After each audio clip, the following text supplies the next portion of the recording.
On today's show, if you thought the first loss to the Brooklyn Nets was bad, well, buckle up, because embarrassing doesn't even begin to describe the Rockets' collapse in their most recent game against the Nets, giving up a 4-point lead with under 10 seconds to play. Let's break it all down right here at Locked On Rockets. This is Mission Control, Houston. Ignition sequence start. 6, 5, 4, 3, 2, 1.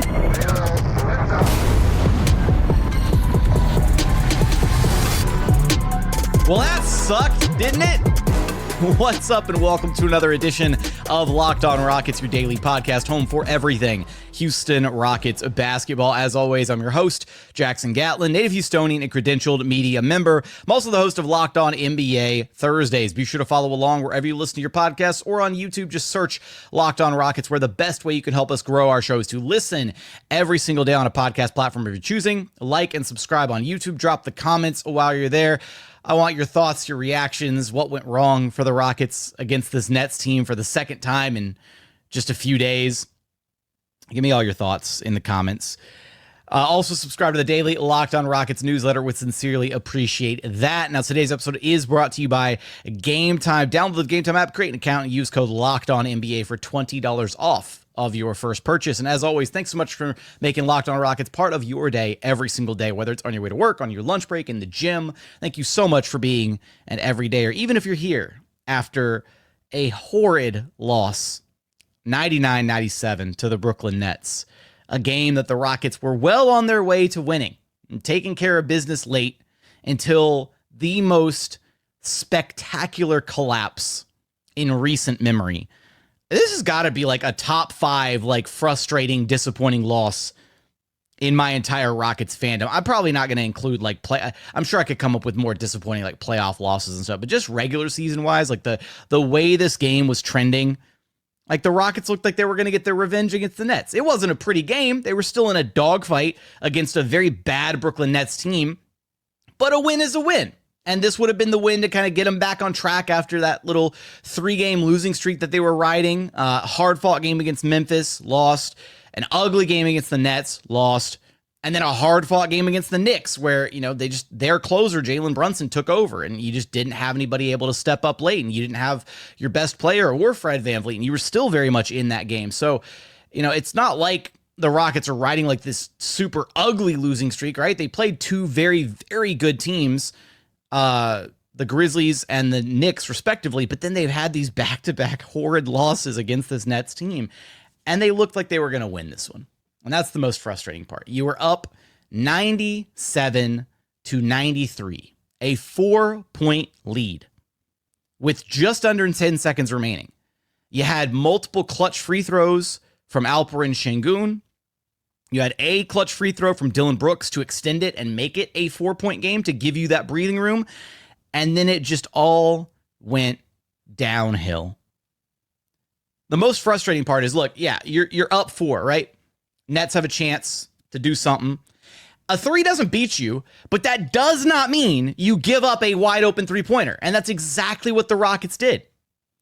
They failed to defend the inbound with any level of intentionality or effort or aggressiveness. And yeah, look, you don't want to foul. I get that. But Jae'Sean Tate was nowhere within the even remote vicinity of Keon Johnson when he shot that 3 and drilled it to make it a 1-possession or a 1-point game, I should say. And then even at that point, the Rockets were still very much in the driver's seat of this game. They had a 1-point lead, they had possession of the basketball, and they still had a timeout remaining. The fact that they flubbed this so bad, I see a lot. So, you know, the way it worked out, right, is Thompson gets pressured on the inbounds, doesn't even take the full 5-second count. He throws it in after like 3 seconds. An awful entry pass by Thompson, one of many awful passes in this game on his way to 7 turnovers in this one of Amin's roughest all-around games as a pro. And Dillon doesn't even make an attempt to like dive on the ball or corral it or anything, like the laziest attempt to meet the pass ever. And then Nets two-way player Tosan Iwiman, I think I'm saying that right, corrals the ball and like flips it out to D'Lo, who splashes a 3-pointer to take the 2-point lead. Like 6 points scored by the Nets in like 5 seconds of game time. Just unbelievable. And, Jalen had a chance. Next possession down, the Rockets had like 3 seconds left. Jalen gets an okay-ish look at a 3 to try and win the game. Misses it. And that's all she wrote, right? It's the end of the game. And the Rockets walk off the court thinking that they were headed to a win. And they rack up their 4th straight loss. So I've seen a lot of conversation in the immediate aftermath of this game, kind of discussing what went wrong late there. And there was a lot that went wrong late. But the biggest one, I think, is the argument between was it on Ime to call a timeout in that moment, or was it on Amin Thompson to call a timeout in that moment? And I understand the logic of, Ime could have just immediately called a timeout. You could have advanced the basketball. You could have inbounded and had the full court to work with, less pressure than a full court press. But at the same time, given just how many times the Rockets have struggled with 5-second calls this season alone, I don't think it was a mistake for Ime to attempt to let his players inbound it and beat a full court press. These are professional basketball players. They have dealt with full court presses literally their entire lives. They practice against it. They play against it. And to have this kind of a meltdown at the end where, first off, why is Dillon Brooks the only player like making a play towards the basketball? Like, I'd have to go back and rewatch everything to see like where Aaron Holiday was, where Jalen was, but like nobody else made an attempt to meet the basketball. Nobody was setting a screen to try and free somebody else up. Like it was awful. It was like these guys had never seen a full court press before. I think the blame kind of falls on Amin Thompson. I'm sorry. Like, I'm not going to sit here and crucify Ime for it because Ime trusted that his players could execute a simple inbounds possession at the end of a game where they had a 1-point lead. That's on Amin Thompson, the inbounder, to decide, okay, I don't have a clear pass. I don't have a way to get this ball inside. You're counting in your head 1,001, 1,002, 1,003. And as soon as you get to like 1,004, right at 1,005, that's when you're, all right, timeout, right? Call it. And then you walk over to the bench, you settle everybody down, and then you get the full court to work with. I do not blame Ime for not calling the timeout there, because again, had he done that, the Rockets would have been out of timeouts.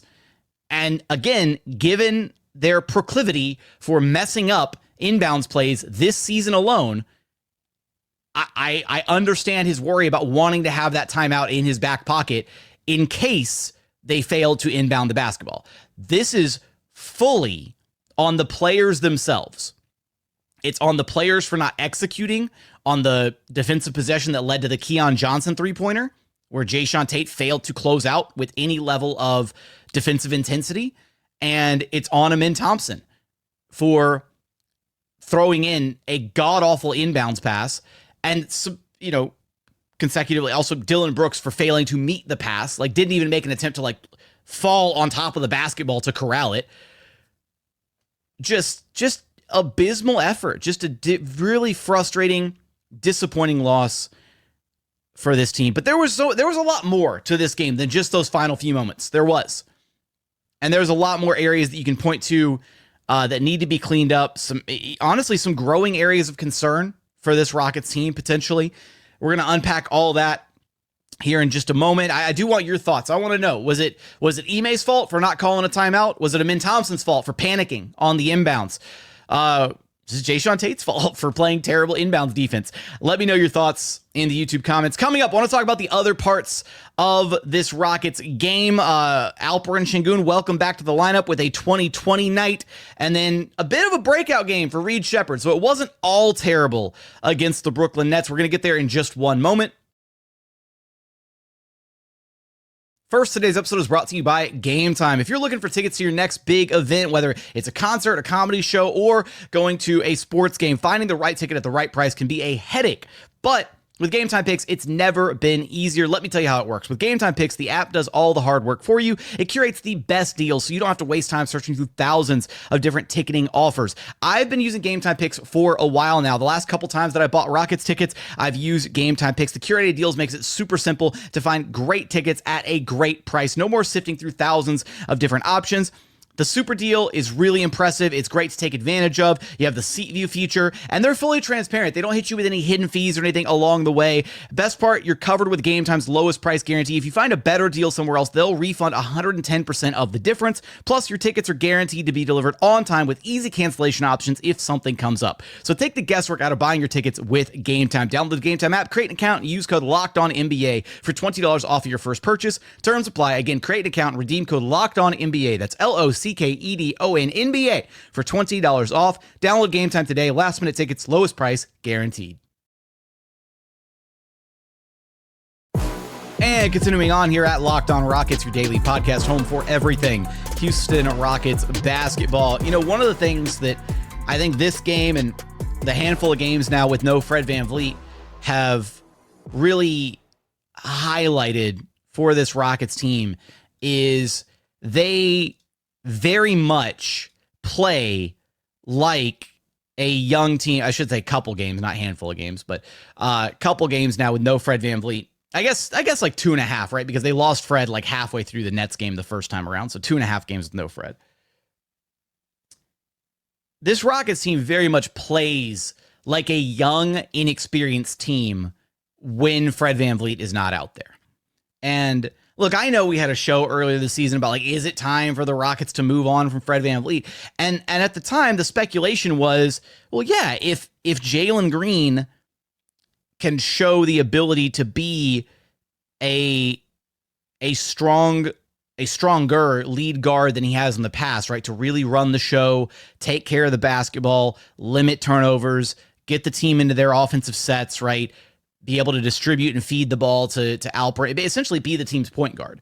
That was the whole premise of that argument, because it kind of looked like things were maybe trending that direction at the time. I think that these couple games, 2.5 or so without Fred, especially at the end of these games, has really shown nobody on this roster except for Fred VanVleet is really capable and comfortable in the closing moments of these games at really settling the troops down, getting guys into the right spots, and running good offense down the stretch of these games and making sure you get something decent. You know, there have been moments, obviously, where Ime, at the end of a game has drawn up plays for different players or whatever. And that's different than just, I'm talking about the sets in the final, 2 minutes, 3 minutes, crunch time sets, right? And making sure you get something decent every trip down.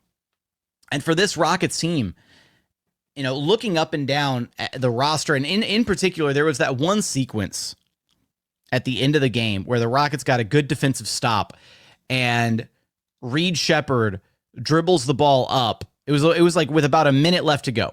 Rockets actually forced a turnover on Zaire Williams, not Williamson. Zaire Williams. And Amin Thompson got the steal. They come down the other way.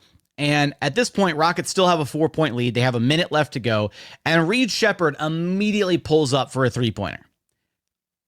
Awful shot attempt, given where that game was at that specific moment in time.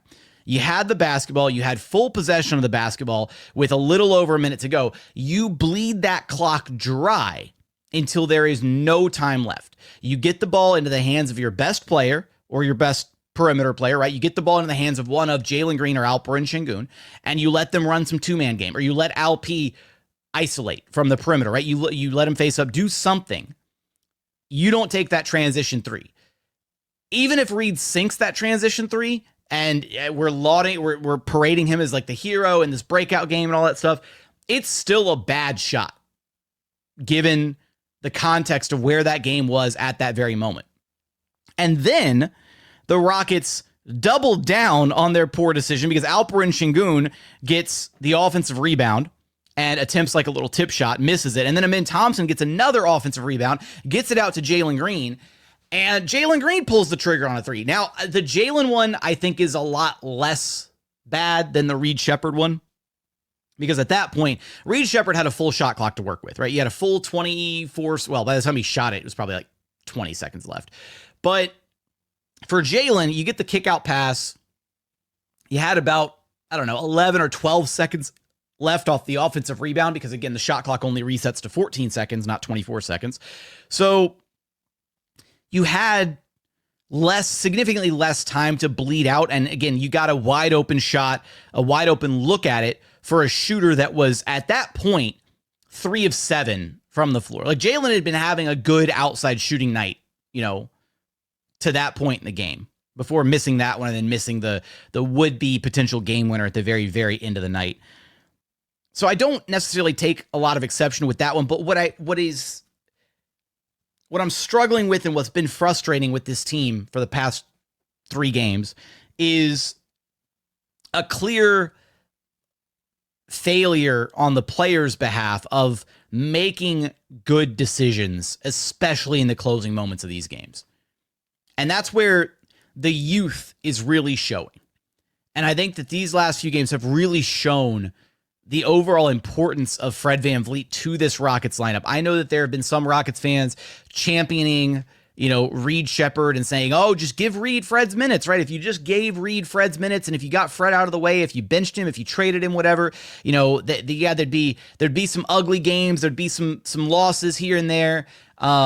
But they'd be better in the long run for it. And I don't actually want to disagree with that logic, but this Rockets team would not be one of the best teams in the NBA, and they certainly wouldn't be one of the best teams in the Western Conference this season without the steady guiding hand of Fred VanVleet. And that doesn't even necessarily mean that it's exclusively Fred's, doing that he handles it. He has this calming influence on the team. It's almost like knowing that you have Fred out there as like a safety net or a security blanket, or, oh, Jalen made a move and he can't get anything, so okay, let me pitch it back to Fred and let him try and figure something out, right? Or let him get us into a set or run a quick pick and roll to try and get something before the possession's over, or vice versa. Amin Thompson or Sengun, Fred just provides this calming influence to the young Rockets out there. Something that Dillon Brooks does not provide. Not to say Dillon Brooks isn't valuable in his own right for his veteran leadership and setting the tone defensively and a lot of the things that DB does bring to the table, but he doesn't bring a calming influence, especially on the offensive side of the basketball throughout these games. And I think that's what's been readily apparent to me over these last, couple games, 2.5 games, is this Rockets team is still really young. They're prone to making very young team-like mistakes. And yeah, if Fred VanVleet was like Thanos snapped out of existence, they could try to make it work and they could try to push ahead and start some combination of, if they wanted to just go full youth movement, they could start Reed Sheppard and just, take the lumps as they come and give him his reps. And I'm sure he'd get up to speed sooner rather than later. But at the same time, this is a Rockets team that's trying to win basketball games. And Fred right now is the only player on the roster that has that steadying, calming influence at the end of games. And I know he's had some hiccups here and there. He's not perfect, like the end of the Kings game that was awful. He's had some stupid mistakes for sure. He's human. But at the same time, I don't think the Rockets lose this game with Fred in the lineup. I honestly don't even think that they lose the first game against the Nets if Fred is out there, because I think that they started to rally. They were they cut it to a 5-point lead with Fred before he went down to the injury. And I think they probably would have beaten the Knicks with Fred, even with no Alperen Sengun. I'll go so far as to say that. Fred is incredibly important to this Rockets team. Alperen Sengun is the team's best player consistently on a night-in, night-out basis. Amin Thompson might be the most impactful player. Jalen Green is the player with the highest ceiling, where his highs are higher than anybody else when he's on one. But Fred is the fabric of this team. He's the team's leader emotionally, in the locker room, on the court. And it's not a great thing to be that heavily dependent on one player. And Ime Udoka talked about that in the post-game interview and kind of highlighted that, they should have been able to win this game and they can't exclusively rely on one guy. Obviously being Fred, not being a part of the lineup, and blame that. But at the same time, a lot of the mistakes that were made in this game, the turnovers, the carelessness with the basketball, the shot clock awareness late in the games, the ability to execute good offensive sets down the line, all these different things are things that Fred would be cleaning up and would be taken care of if he was out there in this one. So I think these losses have just highlighted that Fred is very, very important to this basketball team. And look, it sucks. It's a 4-game losing streak, and I it sucks because I'm just like, I don't want to go back to losing. Like, I've got like PTSD. I did my losing. 3 years of it in the Silas era. I'm done with losing. This losing streak sucks for that reason. But coming up, I do want to talk about some of the positives from this game. The Rockets got Alperen Sengun back in the lineup. He returned with a monster 2020 performance. And then Reed Sheppard with a bit of a breakout performance here. We'll talk about that and a couple other things before we wrap this one up. We're going to get there in just one moment. First, today's episode is sponsored by BetterHelp. What are some of your relationship green flags? We often hear about red flags we should avoid, but what if we focus more on identifying the positive signs in our relationships, those really important green flags? If you're not sure what they look like, therapy can help you identify them, actively practice them, and even embody that green flag energy yourself. Whether you're dating, married, or building a friendship, or just working on yourself, therapy can help you form relationships that love you back. Therapy helps you develop healthy boundaries and improve your communication skills. It empowers you to set clear expectations and express your needs in relationships. Therapy provides tools for managing conflict in ways that strengthen your connections rather than breaking them down. BetterHelp makes it easy by offering online therapy with over 30,000 licensed therapists to choose from. And if you need to switch therapists, you can do so at no extra cost. Discover your relationship green flags with BetterHelp. Visit BetterHelp.com/LockedOnNBA today to get 10% off your first month. That's BetterHelp, HELP.com/LockedOnNBA. And final segment here at Locked On Rockets, your daily podcast, home for everything Houston Rockets basketball. All right, let's get into the somewhat silver linings, the positives from this Nets collapse. I will say it was great to have Alperen Sengun back in the lineup after his 3-game absence. There's similar to Fred VanVleet. You know, there are a couple guys on the roster that can replicate some of what Fred VanVleet can do, you know, from the shooting perspective, from the defensive side of things, but nobody on this Rockets roster can do everything that Fred VanVleet can do for this team. And the same can be said for Alperen Sengun. Alperen Sengun, in his return to the lineup, 24 points, 20 rebounds, 4 assists, did have 3 turnovers, only 8 of 18 shooting overall and 8 of 14 from the free throw line, but he stepped up when it mattered most and hit the clutch free throws at the end. He did have some ugly possessions there in crunch time, and again, I think a big part of that is, you know, got to give credit to the Nets defense. The Nets defense had the Rockets, to use a broadcast term from Ryan Hall, flummoxed, right? They were really struggling, and they were playing like boxes and elbows. They were stacking the paint. They were forcing you to beat them from outside. And the worst part was the Rockets just, they fell into the trap of not moving the basketball at times, at trying to do way too much in isolation. You know, Sengun would drive and spin, and he is a little predictable with that facing up spin move where he does his little hezzy and he puts the ball way out to the side and then he tries to hit the spin. And when there's a defender, you know, literally on either side of the paint waiting for him, whichever direction he spins, to try and swipe at the basketball, he's prone to making some turnovers or bobbling some passes or putting up some rough shots. It was his first game back after a 3-game absence. He was knocking off the rust a little bit.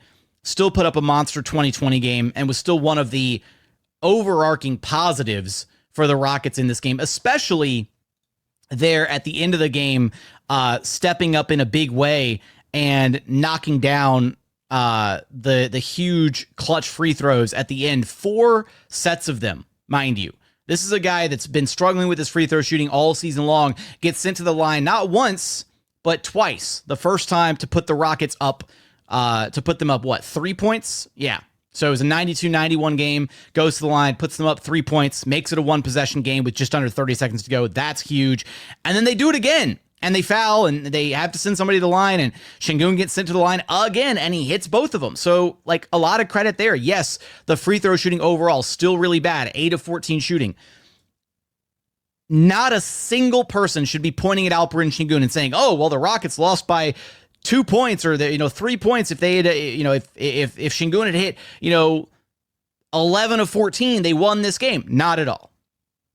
This was an ugly game, and it took all the way until the bitter end for the Rockets to be in control of it the way that they were at the end of this game.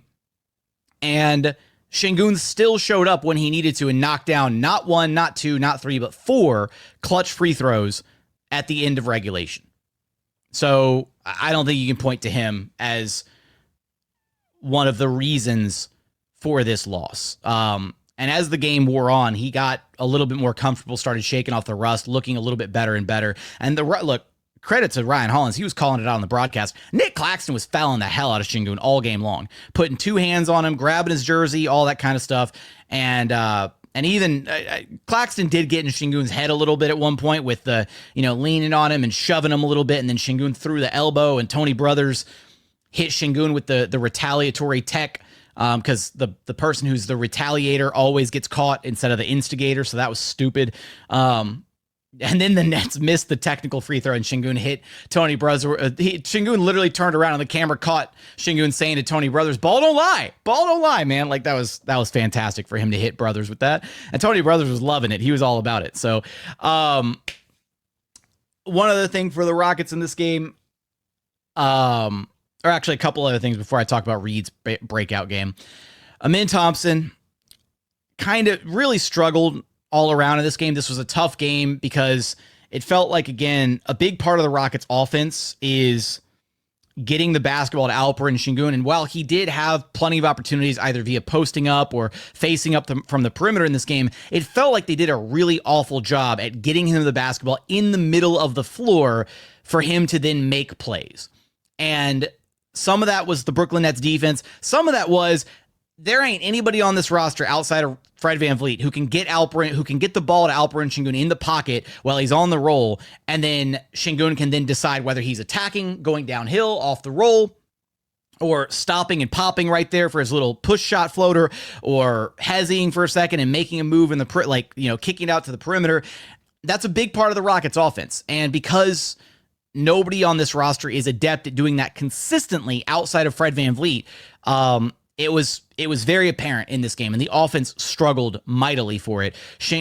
Amin Thompson had a bunch of turnovers in this game, 7 of them, was still a team high plus 10 in his minutes. So he still found a way to be impactful. He had 7 points. He had 6 rebounds. He did have 8 assists. He had 4 steals. He had 2 blocks. He had 2 monster block shots. Like two-handed blocks. He had one on Jae'Sean Tate where Jae'Sean Tate was getting ready to go up with it, and he just sandwiched the double blocks. And it was unbelievable how strong that block was.